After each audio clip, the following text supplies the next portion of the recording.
そうですね、今まで自分自身のウィークポイントではないかなとぼんやりと思っていたところのがやっぱりそうだったんだなという確信というかはありまし変わりました。10年ぐらい前ぐらいあたりから何かこう左足の横の方にペタッと湿布を貼ってるようななんか違和感をまず感じ始めで、多分これはおかしいなって完全に気づき始めたのが3年ぐらい前なんですけども、もう左足先が曲げようと思ったら普通こう曲がるのがもうポコッと上に浮いちゃうというか、左足先が言うこと聞かなくなってきて精神的なことが原因だと思ったので、その1年もそのさらに1年2年ぐらい前ですかね。今3年前にその自覚症状だったけど、さらにその1年ぐらい前から、はい、足の問題の前、足の問題が出てすぐにね、ごめんなさいちょっと言うのを忘れたんだけど、心療内科にも通ったんですよ。身体表現性障害じゃないかなと勝手に自分で思って、自分から言ったんですか。はい、で安定剤とちょっと抗うつ剤的なものを処方されまして、それはずっとそこからは毎日飲んでます。それから結局症状がだんだん左足を引きずるような感じになってきて、歩きにくくなってきて、左の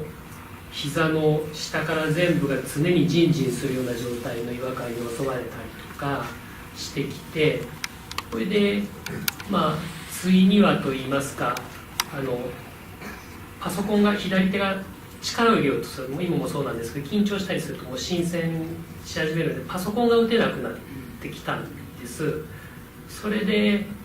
ずっと病院の方はセカンドで大学病院まで行って、その左の足先についてはジストニアだと思うけれども原因も何もわからないからほっといたら良くなるよっていうぐらいの気持ちでいなさいということで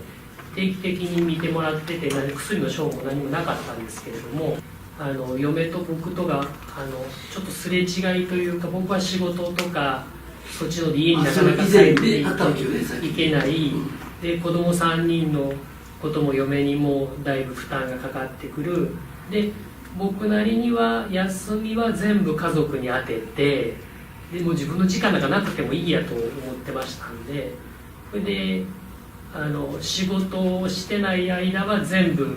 家族のことに当ててという生活をずっと合併をして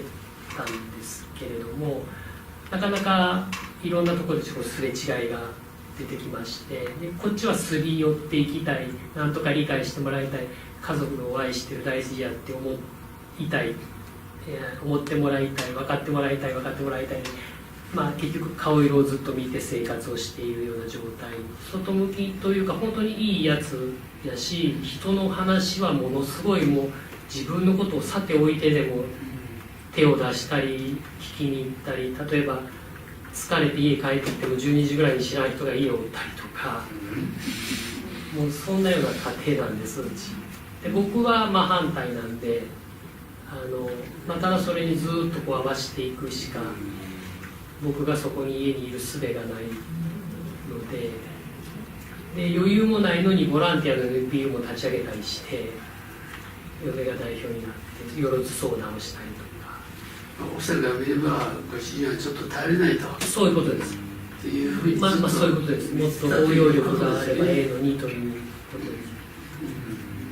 す。歯がゆいという思いをずっと持ってたってことよね。そういうことです。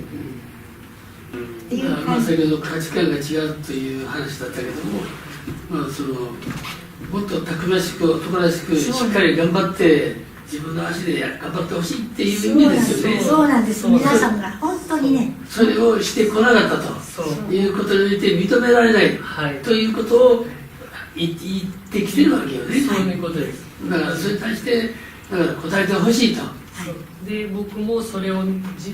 一番の目的は願ってて、絶対子供を守りたい、嫁も守りたいって勝手に思ってて、それは求めてないんですよ。それを求めてるんじゃなくて、自分のことを自分で戦ってほしいと。っっていうことでしょ。そうですね、はい、彼女はね、はいはい。だからそれをだから見たいし見せてほしいということでしょ。職業はその公務員ということになってるんですけれども、社会福祉士という資格がありまして、多分5年ぐらい前からスタートしている相談の専門業務の資格なんですけれども、多分ね、仕事の関係だと思うんだけども、そういう仕事を長くしてきてるから人の話は聞けるわけね。こう聞けるけども奥さんの話は聞けないんですよ。そういう仕事の話っていうのは言えば第三者なんですよ。第三者だから五分と五分ぐらいの考えでいいですよ。でも相手は奥さんは五分と五分じゃダメなんですよ。奥さんが100でないと。そうです。だから100にいってなかったんですよ。みんなの相談相手の対象と同じ中に奥さんがいただけ。だから自分はみんなと同じ扱いしかされてないわけっていうのは奥さんの脳ね。それを訴えてるわけ。それが分からないわけね。で分かったところでじゃあそういうみんなと奥さんとどう分けたらいいのか分け方が分からないわけね。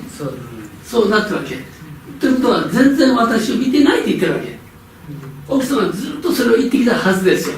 でもその意味が分からなかったと思う。その意味がずっと分からない中でいろんな問題が起こっていくと脳から出てくるのがね、アドレナリンが出るわけ。それが病気を作るわけ。嫁もでも福祉の関係の仕事をしていて、だから僕は理解してもらえると逆に思ってたので、奥さんは仕事でやってるからあなたは持ってるものでやってるから、この違いね、そこをどう修復するのかと、っていうことでね、それはだから一人の相手をあるいは自分をですよ、自分を他の人と違う自分として受け止めることができるのかと。それができないと特別の人と他の人と違ってこの人は特別の人というふうにそんな捉え方はできないと思いますよ。まず自分がですよ、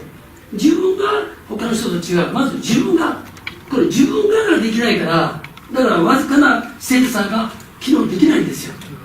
大きなものは分かるけど、だからそれは人と同じですよ。でもそうじゃなくて自分はもっと小さいものでも分からなきゃダメね。でもどの中にそれがないから、細かいことに対しても自分をもっと知らなきゃいけない。それが良くなる方向、また自分が幸せになる方向っていうのがあるんだけど、そこがだから弱いんだよね。自分自身がどう生きたいのかっていうのがすごく漠然としていて、それで常にそれに対して人がいないと永遠に誰か信頼関係を結べる者がいないと寂しいっていうところが潜在的に自分ではあるんではないのかなと思っていて、ちょっと不安になることが多くって、家族で幸せな時でもちょっとうつ的に急になってみたりしてた時もあったので、